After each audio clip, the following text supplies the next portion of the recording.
네, 우리 하나님의 말씀 우리 함께 보겠습니다. 하나님의 말씀은 요한복음 12장 12절에서 19절의 말씀입니다.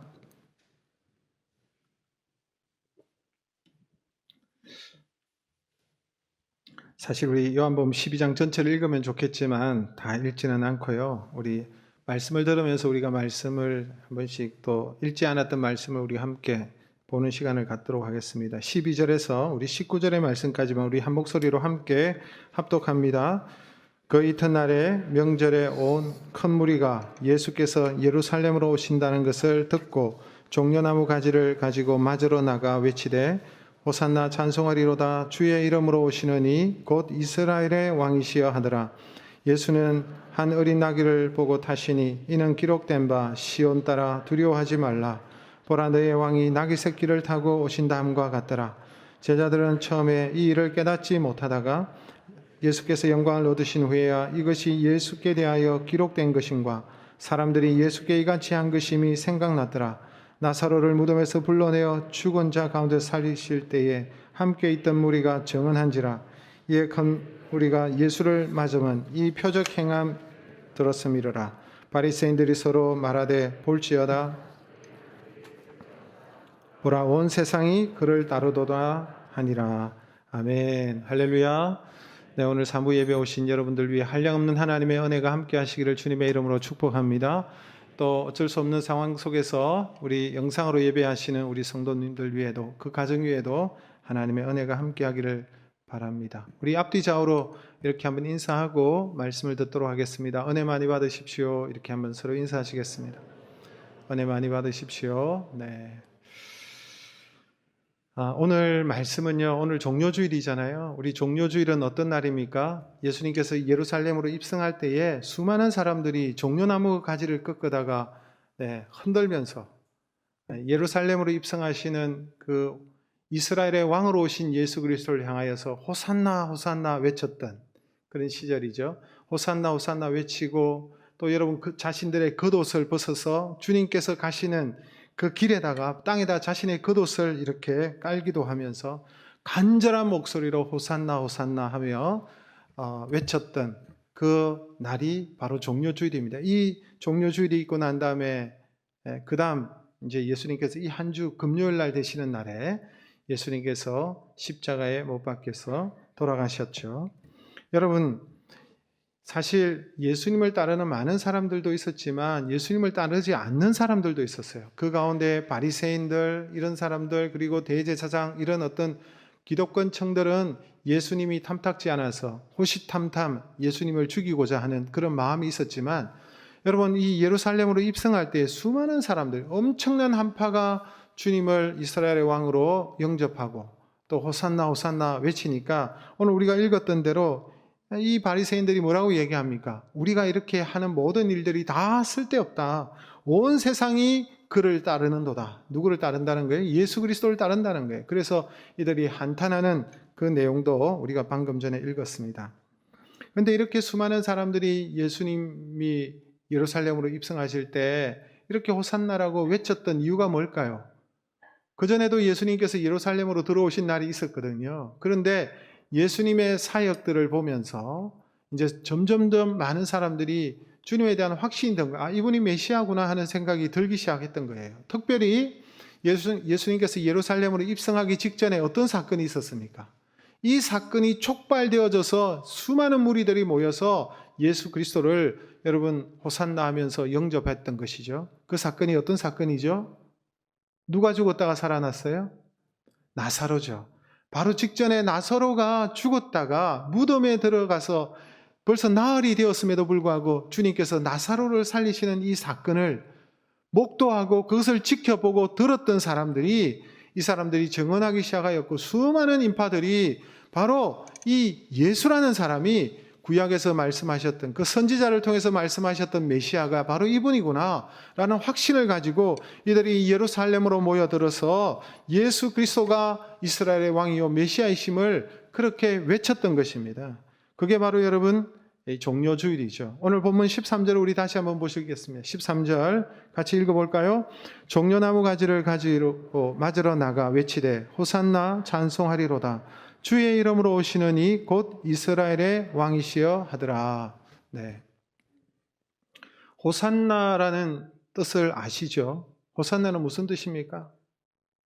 호산나. 이들이 호산나 호산나 외쳤잖아요. 호산나는 무슨 뜻입니까? 구원하소서라는 뜻입니다. 지금 구원하소서. Now save us.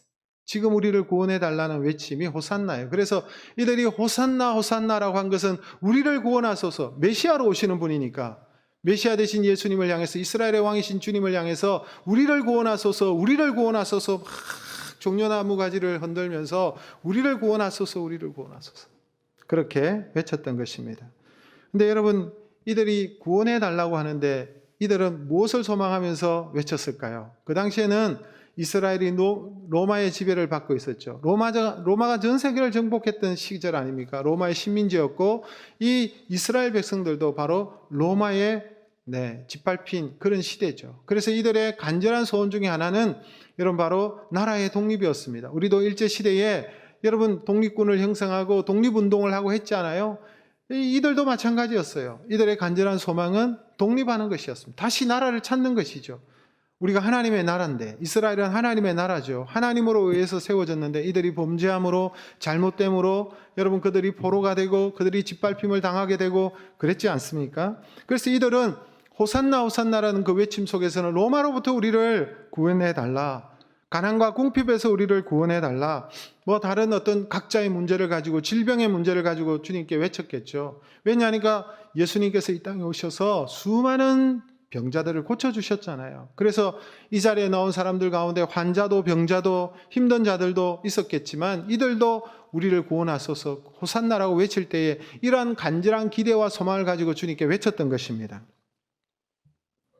저는 이 모습을 묵상하면서 여러분 오늘 우리가 예배 드리는 것도 마찬가지입니다. 우리가 이 시간에 예배하기 위해서 주님 앞에 경배하기 위해서 나왔잖아요. 나올 때에 어떤 마음을 가지고 나옵니까? 우리 예배자의 자세는 항상 감사의 마음이죠. 감사하는 마음을 가지고 우리가 예배합니다. 그것뿐만 아니라 우리도 소망을 가지고 나오지 않습니까? 간절한 소망을 가지고 나의 어려움, 나의 문제, 나의 이런 고통, 나의 처해 있는 이 어려운 문제들을 주님 해결해 주십시오. 나를 구원하여 주십시오. 이런 마음으로 오지 않습니까? 예배를 드릴 때에 마찬가지예요.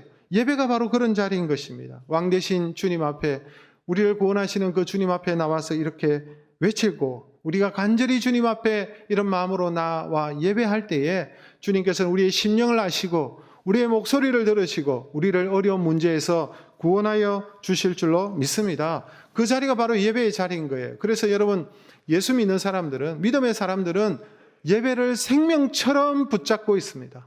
예배를 생명처럼 드려야 되는 거예요. 그래서 예배를 소홀히 해서는 안 되는 거예요. 비록 가정에서 예배를 드린다 할지라도 어쩔 수 없는 상황에 있다 할지라도 하나님 앞에 예배 드릴 때에 이게 나의 생명이다. 하나님의 은혜 없이는 살 수 없다. 나의 문제를 가지고 하나님 앞에 나와서 그렇게 엎드리는 것이죠. 오늘 그런데 성경을 가만히 보니까 예수님의 모습이 참 특이하지 않습니까? 사람들은 종려나무 가지를 흔들면서 호산나 호산나 하면서 이스라엘의 왕을 지금 외치면서 왕이여라고 외치고 있는데 주님께서 오시는 모습은 어떤 모습이냐? 왕처럼 오신 것이 아니고 어떤 모습으로 오셨어요? 예수님께서 무엇을 타고 오셨나요? 나귀를 타고 오셨죠. 나귀 중에서도 어떤 나귀? 나귀 새끼, 어린 새끼를 타고 오셨습니다. 여러분 주님께서 아마 그 어린 나귀 새끼를 타셨다면 발이 땅에 닿았을까요? 안 닿았을까요? 좀 큰 나귀면 닿지 않았겠지만 발이 닿았겠죠. 그 발도 닿는 그런 작은 새끼를 타고 예루살렘으로 입성하시는 그 모습이 여러분 얼마나 어떻게 보면 참 초라한 모습입니까? 어떤 사람은 조롱할 수도 있어요. 우스꽝스럽다고. 여러분 왜 그러셨을까요? 왜 주님께서 이런 모습으로 오셨을까요? 멋진 마차를 타고 오시고 아니면 군마를 타고 오시고 이들의 기대처럼 여러분 로마의 압제에서 벗어나도록 하기 위해서 그래서 군대를 동원하시고 군대를 조직해서 그렇게 오시지 않고 왜 이런 모습으로 오실까요? 예수님께서 너무 급하게 오신다고 준비를 못 하셨기 때문에 그럴까요? 아니면 너무 가난하셨기 때문에 그랬을까요? 아닙니다. 예수님께서 여러분 충분히 시간도 있었어요. 그런데 예수님께서 그렇게 하신 이유가 있습니다. 여러분 오늘 본문 말고요. 다른 복음서에 보면 이런 말씀이 있습니다. 마태복음 21장 2절과 3절의 말씀을 우리 다 함께 한번 읽도록 하겠습니다. 이르시되 너희는 맞은편 마을로 가라.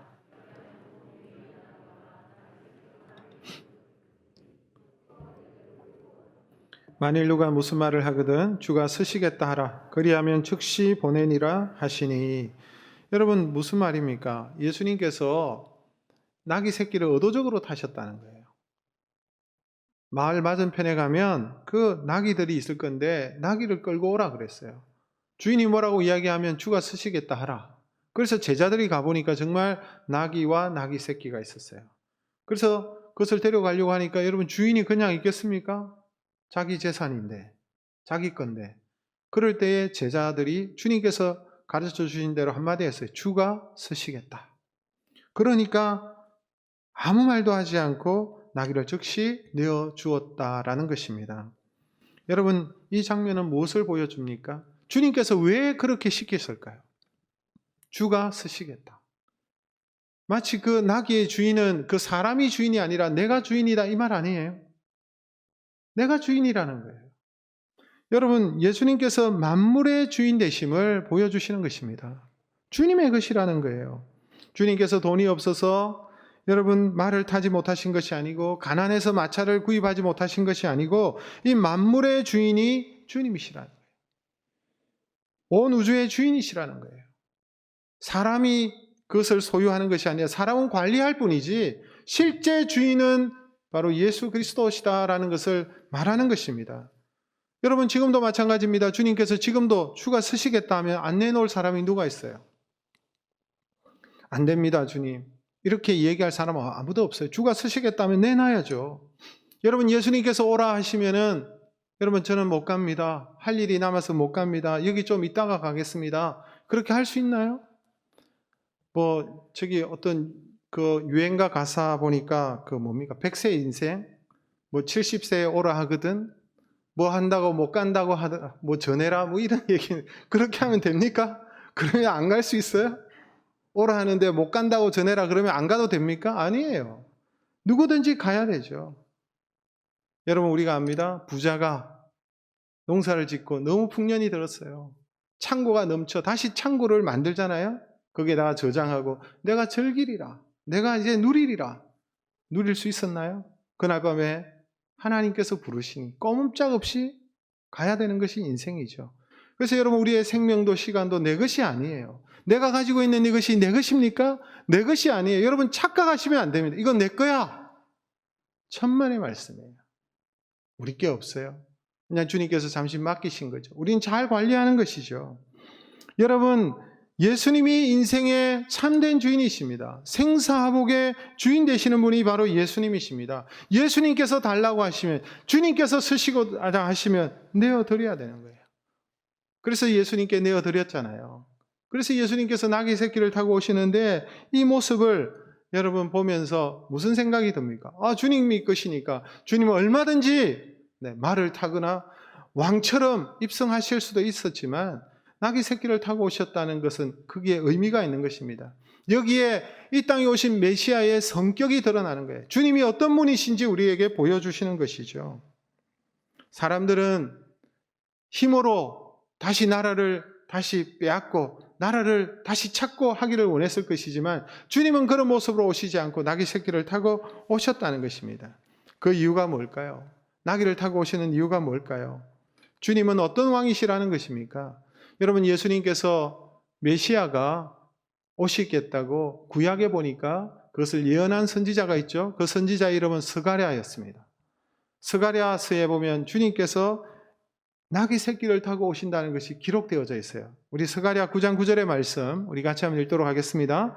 시온에 따라 크게 기뻐할지어다. 예루살렘에 따라 즐거이 부를지어다. 보라 내 왕이 내게 임하시나니 그는 공의로우시며 구원을 베푸시며 겸손하여서 나귀를 타시나니 나귀의 작은 것 곧 나귀 새끼니라. 여러분 스가랴의 예언을 통해서 예수님께서 정말 나귀 새끼를 타고 오셨습니다. 의도적으로 그렇게 하신 거예요. 그런데 이 스가랴서에 보니까 이 메시아는 어떤 왕이라는 거예요. 나귀 새끼를 타고 오시는데 여기 분명히 구원을 베푸시는 분이다라고 기록되어져 있습니다. 구원을 베푸시며. 그래서 여러분 이스라엘 백성들이 주님께서 예루살렘으로 입성할 때 호산나라고 외친 이유가 여기에 있습니다. 스가랴 선지자의 예언이 있기 때문에. 그래서 여러분 호산나라는 말은 구원하소서라는 뜻이라고 그랬잖아요. 그래서 이들이 종려나무 가지를 흔들면서 호산나 호산나 외친 거예요. 그냥 외친 것이 아니라 말씀에 기록되어져 있기 때문에, 이분이 메시아이기 때문에 그렇게 외친 것입니다. 그런데 여러분, 주님께서 구원을 베푸시는 왕이신데 어떤 구원을 말할까요? 여러분, 구원이라는 것은 두 가지 측면이 있습니다. 첫째는 구원의 표면적인, 사전적인 의미가 있어요. 표면적인 구원은 무엇입니까? 사전적인 의미를 보니까 갇힌 상태나 아니면 억압의 상태에서 구출받는 것을 구원이다. 아니면 큰 고통과 어려움 가운데서 그 상태로부터 구원받는 것이 구원이다. 이렇게 기록되어져 있습니다. 정말 예수님은 그렇게 구원해 주셨어요. 예수님의 사역을 가만히 보니까 정말 갇힌 상태, 억압받는 상태, 어려움을 당한 상태, 이 상태에서 건져주시는 것을 볼 수 있습니다. 누가복음 4장 18절 19절에 이렇게 기록되어져 있죠. 우리 같이 한번 읽겠습니다. 주의 성령이 내게 임하셨으니 이는 가난한 자에게 복음을 전하게 하시려고 내게 기름을 부으시고 나를 보내사 포로된 자에게 자유를, 눈먼 자에게 다시 보게 함을 전파하며 눌린 자를 자유롭게 하고 주의 은혜의 해를 전파하게 하려 하심이라 하였더라. 여러분, 뭐라고 기록되어져 있습니까? 주님께서 오셔서 뭘 하신다는 거예요? 가난한 자에게 복음을 전하시고 가난한 자를 부하게 하시고, 여러분 헐벗는 자를 위해서 오셨고, 약하고 귀신 들린 눌린 자를 해방시켜 주셨고, 병든 자를 고쳐 주셨고, 눈먼 자를 눈뜨게 하셨고. 여러분, 이것이 우리가 원하는 구원의 모습이지 않습니까? 우리가 이 땅에, 이 세상에 살아갈 때에 얼마나 어렵고 힘든 일을 많이 당합니까? 질병의 문제, 아니면 여러분 여러 가지 문제, 고통당하는 문제, 배고픔의 문제, 의식주의 문제, 이 모든 문제들을 주님께서는 그냥 간과하지 않으셨어요. 주님께서 사역하신 것을 보면 알 수가 있습니다. 어떤 분들이 저에게 와서 목사님, 가난한 자가 부욕해 되고 아픈 자가 나음을 얻고, 이게 너무 기복신앙적으로 가르치는 것 아닙니까? 너무 기복적입니다. 너무 유치합니다. 그렇지 않습니까? 이렇게 얘기할 수도 있어요. 그런데 여러분 가만히 생각해 보세요. 예수님의 공생의 3년 동안 사역을 하시면서 무엇을 하셨나요? 정말 여러분 가난한 자들에게 나눠주시고 베풀어 주셨잖아요. 오병이어의 기적을 통해서. 그 여러분 배고픈 자를 긍휼히 여기셨다 그랬거든요. 그래서 축사하시고 떡을 나눠주시고 배고픈 자들에게 나눠주셨잖아요. 여러분 질병 걸린 자들 다, 여러분 수많은 각종 질병에 걸린 자들 고쳐주시고 해결해 주셨잖아요. 귀신 들린 자를 고쳐주셨잖아요. 귀신을 쫓아주셨잖아요. 눈먼 자를 눈뜨게 하셨잖아요. 안전병이를 일으켜주셨잖아요. 소외당하는 자들에게 찾아가셔서 그들의 친구가 되어주셨잖아요. 여러분, 예수님께서 이 땅에 하신 그 구원의 역사는 우리가 이 땅에서 살아가고 우리가 당하는 이 고통 가운데서 건져주시는 사역들을 하신 거예요. 지금도 마찬가지입니다. 주님은 지금도 우리에게 찾아오셔서 우리 인생 가운데 힘들고 어려운 자들을 위로하시고 일으켜주시고 힘을 주시고 고쳐주시고 회복시켜주시는 분이 주님이신 줄로 믿습니다. 여러분, 우리 모든 교회, 우리 성도님들이 이러한 구원을 체험하시기를 주님의 이름으로 축복합니다. 주님을 만나시고 수많은 문제들이 주님으로 말미암아 해결되는 은혜가 있기를 주님의 이름으로 축복합니다. 그런데요, 주님이 주시는 구원의 문제는 이 정도 차원은 아니에요. 이 정도 차원에서의 구원이 아니라 더 여러분 차원 높은 구원을 또한 말씀하셨습니다. 여러분, 우리가 당하는 고통과 아픔과 죽음의 원인이 무슨 원인입니까? 왜 우리에게 고통이 왔습니까? 왜 우리에게 죽음이 왔습니까? 왜 우리에게 여러분 슬픔과 눈물이 있습니까? 그 원인의 근본적인 이유가 무엇입니까? 죄의 문제죠. 죄는 다른 것이 아니에요. 하나님으로부터 떠난 것이 죄입니다. 하나님으로부터 떠나는 것이 여러분 근본적인 죄악입니다. 하나님을 떠나서 여러분 자연스럽게 여러분 악해지고, 거룩하신 하나님을 떠나니 여러분 하나님의 뜻대로 살지 않고 죄를 범하고 육신의 정욕과 안목의 정욕과 이생의 자랑을 추구하면서 살아가는 존재가 되지 않았습니까? 그리고 여러분 하나님으로 떠나니 마귀의 종로로 타게 된 것이죠. 여러분 보세요. 주님은 단순히 우리가 이 땅에서 살아가는 동안 잠시 어려움에서 벗어나고 잠시 질병에서부터 고침을 받고 잠시 잘 사는 것, 이것이 여러분, 이것은 땅에서의 일시적인 구원일 수 있지만 진정한 구원은 아닌 거예요. 그보다 더 차원 높은 영원한 구원, 완전한 구원을 주시기 위해서 오셨는데, 우리의 모든 고통과 아픔과 죽음의 원인이 죄로부터 비롯되어졌기 때문에 이 죄 문제를 해결하시고 우리에게 참된 구원을 주시고 우리에게 영생을 주시기를 원하셨던 것입니다. 그래서 이 문제를 해결하기 위해서 예루살렘으로 입성하신 거예요. 예루살렘으로 입성하신 이유는 환영받기 위해서, 수많은 사람들이, 인파들이 이스라엘의 왕이여 하면서 다윗의 자손을 향해서 호산나 호산나 외치고 이런 환영을 받기 위해서, 이것을 즐기시기 위해서 예루살렘으로 입성하신 것이 아니라 죽기 위해서 오셨다는 거예요. 내가 죽으러 간다라고 말씀하시잖아요. 우리의 죄짐을 짊어지고 우리의 죄 문제 때문에, 우리의 죄 문제를 해결해 주시고 우리에게 완전한 구원을 주시기 위해서 주님께서 예루살렘으로 입성하신 것입니다. 여러분, 사실 이러한 모습은 사람들이 기대하는 것은 아니었죠. 사람들이 기대하는 모습이 아니라 주님께서는 우리에게 참된 구원을 주시기 위해서, 그래서 대속의 죽음을 주고 주시잖아요. 죄의 삭은 사망이기 때문에 죄로 말미암아 우리는 멸망당할 수밖에 없고 죄로 말미암아 죽을 수밖에 없죠. 그런데 우리는 이 죄짐의 문제를 해결할 수가 없는 거예요. 그래서 예수님께서 우리의 죄짐을 대신 짊어지시고 우리를 대신해서 대속의 죽음을 주고 주신 사건입니다. 그것이 바로 십자가의 죽음입니다. 그런데 여러분, 우리 예수님께서 나귀 새끼를 타고 가셨다 그랬잖아요. 나귀 새끼를 타고 가시는 이 표현을 마태복음 21장 5절에 보니까 이 나귀에 대한 특징을 얘기하고 있습니다. 같이 한번 읽어볼까요? 같이 읽습니다. 시온 딸에게 이르기를 내 왕이 내게 임하나니 그는 겸손하여 나귀 곧 멍에 매는 짐승의 새끼를 탔노라 하라 하였더라. 예수님께서 나귀 새끼를 타셨어요. 근데 여러분, 나귀는 어떤 존재입니까? 보니까 멍에를 매는 짐승이라고 그랬어요. 멍에를 매는. 멍에가 뭐예요?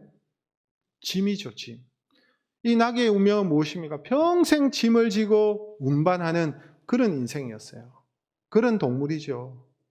주님께서 그 나귀를 타셨다는 것은, 멍에를 매는 나귀를 타셨다는 것은 무엇을 의미하는 것입니까? 주님도 나귀처럼 우리의 짐을 지시겠다는 것을 보여주시는 것입니다. 그냥 나귀 새끼 탄 게 아니에요. 우스꽝스럽게 그렇게 하는 것이 아니라, 여러분, 주님께서 우리의 죄짐을, 우리의 저주의 짐을 대신 짊어지시고 이 나귀가 짐을 지듯이 나도 그렇게 십자가를 지고 가시겠다는 것을 보여주시는 의미인 것입니다. 여러분, 주님은 지금 나귀를 타신 자신의 모습을 보여주면서 이 나귀 새끼가 짐을 지고 가듯이 하나님의 아들이신 예수님께서도 우리의 죄짐을 지고 우리를 구원하시기 위해서 십자가의 길로 가시기를 원하신다는 것입니다. 예수님은 어떤 왕이십니까? 예수님은 우리의 죄의 문제를 해결해 주시고 우리 인생의 근본적인 문제를 해결하시기 위해서 우리에게 온전한 구원을 허락해 주시기 위해서 오신 구원자 예수 그리스도이신 줄로 믿습니다. 여러분, 우리 교회에 오셔서 많은 분들이 이런 얘기를 하시는 것을 많이 저는 듣습니다. 목사님, 열린 하나님교회가 참 좋은 교회입니다. 그 말 들으면 목사가 좋죠. 네, 제가 목회를 하고 있기 때문에. 그래서 교회 오니까 목사님 마음이 편안해졌습니다. 교회 오니까 걱정이 사라졌습니다. 교회 오니까 우리 가정이 다시 회복되어졌습니다. 교회 오니까 내가 아픈 부분이 있었는데 하나님께서 고쳐주셨습니다. 내 심령도 고쳐주셨습니다. 내가 참 문제가 많았었는데 이 문제가 해결되어졌습니다. 경제적인 어려움에서 벗어나게 되었습니다. 이런 얘기를 저에게 하실 때가 많이 있습니다. 여러분, 맞습니다. 주님께서 은혜를 베풀어 주시면 우리 인생의 길에 모든 걸림돌을 치워주시고 우리를 가로막는 그 모든 여러분 벽들을 허물어 주시고 우리의 가는 길을 인도해 주실 줄 믿습니다. 나의 갈 길 다가도록 주님께서 나와 함께 하시니 항상 여러분 우리는 형통할 수밖에 없는 줄로 믿습니다. 그런데 여러분, 이것으로 끝나는 거 아니에요. 이보다 더 중요한 것이 무엇입니까? 더 중요한 것은 우리의 영혼이 구원을 받는 것입니다. 우리의 죄가 씻음을 받는 것입니다. 새로운 피조물로 다시 빚어지는 것입니다. 영혼의 참된 자유를 얻는 것입니다. 천국 백성이 되는 것입니다. 영원한 문제가 해결되는 것이 참된 구원인 줄로 믿습니다. 여러분, 우리 교회 모든 성도님들은 주님께서 주시는 온전한 구원을 이루시기를 주님의 이름으로 축복합니다. 저는 교회가 해야 할 일도 이 일이에요. 교회는 무슨 일을 합니까? 주님께서 하신 그 사역을 계승하는 거예요. 교회는 그리스도의 몸이라 그랬어요. 주님께서 이 땅에 하신 그 구원의 사역을 누가 이어서 합니까? 몸된 교회가, 예수 그리스도의 몸인 교회가 그 일을 행하는 거예요. 그래서 교회의 머리는 예수님이시고 우리는 예수님께서 행하신 그 사역들을 계승해서 우리가 진행해 가는 것입니다. 여러분, 교회에서 해야 할 일들은 구제도 하고 봉사도 하고 어려운 자들을 도와주고 장애인들을 돕고 독거노인들을 돕고 이런 일들을 우리 교회에서 하고 있죠. 그러나 이것보다 더 가장 귀한 일은 근원적인 일을 해야 되는 거예요. 가장 큰 일이 무엇입니까? 바로 영혼을 구원하는 거예요. 복음을 전함으로 그들이 예수 그리스도를 알고 예수 그리스도를 믿고 예수 그리스도를 말미암아 구원받게 하는 이 일이 교회의 가장 우선적인 일인 줄로 믿습니다. 여러분, 사실 주님께서 지금 예루살렘으로 입성하시고 수많은 사람들이 환호하고 주님을 열렬히 환영하고 있지 않습니까? 그럴 때 주님의 마음은 어떨까요? 주님의 마음은 즐거우셨을까요? 기쁘셨을까요? 이것을 지금 누리고 있는 것입니까? 그렇지 않아요. 주님의 다른 마음은 괴로우셨다라고 표현하고 있습니다. 요한복음 12장 27절 우리가 오늘 읽어야 되는데 짧게만 읽었는데 27절 우리 같이 한번 읽겠습니다. 시작. 지금 내 마음이 괴로우니 무슨 말을 하리요? 아버지여 나를 구원하여 이때를 면하게 하여 주옵소서. 그러나 내가 이를 위하여 이때에 왔나이다. 수많은 군중들이 환호하고 있지만 주님의 마음 한켠에는 여러분 무슨 마음이냐? 괴로우셨다. 지금 내 마음이 괴로우니. 물론 여러분 이 입성하실 때 그 당시에 주님의 마음을 표현한 것이 아니라 입성하고 난 다음에 주님께서 하나님께 기도하시면서 이런 표현을 하고 있습니다. 내 마음이 매우 괴롭습니다. 여러분 왜 괴롭습니까? 우리의 죄짐을 지고 십자가를 지셔야 되기 때문에 그 십자가를 생각할 때 힘드셨다는 거예요. 우리를 대신해서 채찍에 맞으시고 우리를 대신해서 창에 찔리시고 우리를 대신해서 조롱과 멸시를 당하시고 우리를 대신해서 못에 박히시고 그 십자가를 지셨기 때문에 십자가의 형벌을 주님께서 지셨기 때문에 그것을 생각할 때에 그것을 감당하려고 하니까 내 마음이 괴롭다라고 말하고 있습니다. 그러면서 아버지께서 할 수만 있으면 이때를 피하게 해달라, 이때를 면하게 하여 주옵소서, 이런 기도를 지금 하고 계시잖아요. 그런데 이렇게 이때를 면하게 해달라고 말씀하셨지만 주님의 마지막 고백이 저는 얼마나 감동적인지 모르겠습니다. 주님의 마지막 이 고백이 얼마나 저의 가슴을 울리게 하는지 모르겠습니다. 가슴을 뭉클하게 하는 그 주님의 마지막 고백이 있습니다. 무슨 고백을 했습니까? 우리 27절에 보았잖아요. 그러나 내가 이를 위하여 이때에 왔나이다. 내 마음은 이것을 면하고 싶지만 주님, 아버지, 내가 이때를 위하여 왔습니다. 이런 고백을 하고 있어요. 이때를 위하여 왔다. 이때는 무엇입니까? 십자가를 지시겠다는. 십자가를 지실 때, 십자가를 지시기 위해서, 우리의 죄짐을 감당하시기 위해서, 이 짐을 지기 위해서 내가 왔습니다라고 고백하면서 여러분 그 십자가를 지시겠다고 결단하시는 내용이 나오고 있지 않습니까? 저는 주님의 이 마지막 고백이 얼마나 제 가슴을 울리는지 모르겠습니다. 그럴지라도 나는 순종하고 주님, 하나님께 내가 이 길을 가겠습니다. 십자가를 지겠습니다. 라고 말씀하셨던 것입니다. 그럴 때에 여러분 하늘에서 음성이 나오죠. 여러분 요한복음 12장 28절 우리 같이 한번 읽도록 하겠습니다. 아버지여 아버지의 이름을 영광스럽게 하옵소서 하시니 이에 하늘에서 소리가 나서 이르되 내가 이미 영광스럽게 하였고 또다시 영광스럽게 하리라 하시니 내가 이때를 위해서 왔습니다. 내가 이때를 위하여 왔으니 내가 이 길을 십자의 길을 가겠습니다. 아버지여 이 일을 통해서 나를 통해서 영광을 받으시옵소서라고 할 때에 하늘의 문이 열리면서 하나님께서 말씀하시죠. 내가 이미 영광을 받았노라 라고 말씀하시죠. 사랑하는 성도 여러분, 우리도 말이죠. 하나님께로부터 이런 칭찬 받아야 돼요. 내가 너를 통해서 이미 영광을 받았고 앞으로도 영광을 받으리라.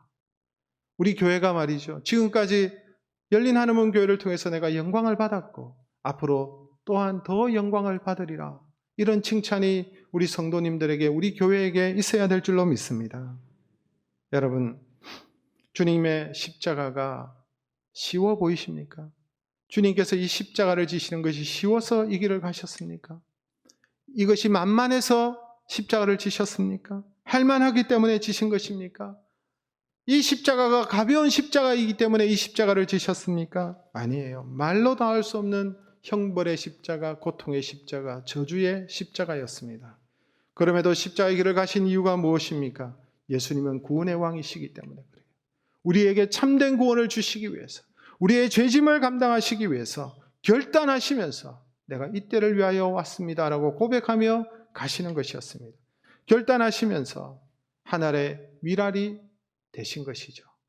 주님께서 여러분 이렇게 말씀하셨어요. 요한복음 12장 24절 25절 우리 오늘 읽지는 않았지만 우리 같이 한번 읽어볼까요? 내가 진실로 진실로 너에게 이르노니 한 알의 밀이 땅에 떨어져 죽지 아니하면 한 알 그대로 있고 죽으면 많은 열매를 맺느니라. 자기의 생명을 사랑하는 자는 잃어버릴 것이요 이 생명에서 자기의 생명을 미워하는 자는 영생하도록 보존하리라. 누구의 이야기입니까? 한 알의 밀알이 누구를 말하는 것입니까? 예수님이에요. 예수님이 뭐라고 말씀하신? 내가 하늘의 미랄이 되겠다라고 말씀하십니다. 내가 얼마든지 죽지 않고 고난받지 않고 십자가를 받지 않고 하나님 보좌 우편에서 영광을 누릴 수도 있지만 내가 하늘의 미랄이 되어서 죽어가는 영혼들을 구원하시겠다라고 말씀하시는 것이죠. 그래서 우리의 죄의 짐을 지고 이 길을 걸어가신 것입니다. 예루살렘으로 입성하신 것은 십자가를 지기 위해서 들어가시고 잡히시기 위해서 들어가셨고 죽기 위해서 들어가셨던 것이죠. 그런데 여러분, 주님께서 우리에게 이렇게 하늘의 미랄이 되시겠다라고 말씀하신 동시에 제자들을 향해서 또한 우리를 향해서 한 가지 도전하고 계십니다. 요한복음 12장 26절의 말씀을 우리 이어서 마지막으로 같이 한번 읽겠습니다. 사람이 나를 섬기려면 나를 따르라. 나 있는 곳에 나를 섬기는 자도 거기 있으리니 사람이 나를 섬기면 내 아버지께서 그를 귀히 여기시리라. 이 말씀이 무슨 말 하시고 난 다음에 나옵니까? 내가 한 알의 미랄이 되어서 죽겠다는 거예요. 한 알의 밀이 땅에 떨어져 죽지 않으면 한 알 그대로 있지만 죽으면 많은 열매를 맺는다라고 말씀하시면서 당신은 이 길을 가시겠다라고 말씀하신과 동시에 제자들과 우리를 향해서도 말씀하시는, 너희들이 나를 섬기려면 나를 따르라. 너희들도 똑같이 나를 따르라 라고 말씀하고 있는 거예요. 여러분, 따른다는 말은 옆에서 호산나 호산나 환호하고 소리 지르는 것으로 여러분 따르는 것을 말하지 않습니다. 그것은 얼마든지 여러분 외칠 수가 있습니다. 이 말은 주님께서 나귀 새끼를 타고 십자가를 지시고 그 길을 가셨듯이 너희들도 나를 따르라는 말은 너희의 십자가를 지고 나를 따르라라는 말이에요. 여러분, 저와 여러분이 주님처럼 한 알의 미랄처럼 썩어지는 자리에도 나아가야 될 줄로 믿습니다. 사실 여러분, 제가 설교하면 저는 잘 알아요. 우리 성도님들이 뭘 좋아하시는지. 형통에 대해서 얘기하고 복에 대해서 얘기하고 축복에 대해서 얘기하면 아멘 소리가 쩌렁쩌렁한데 주를 따르라, 십자가를 지라, 헌신하라 이러면은 소리가 안 들려. 여러분, 예수 믿는다는 것이 무엇입니까? 여러분, 수많은 사람들이 예수님을 향해서 예루살렘에서 입성하실 때 호산나 호산나 하고 외쳤던 그 사람들이 일주일도 안 돼가지고 그 다음 주 금요일에 여러분 빌라도의 그 법정 앞에서 이들이 무슨 소리를 질렀습니까? 십자가에, 예수를 십자가에 못 박으소서.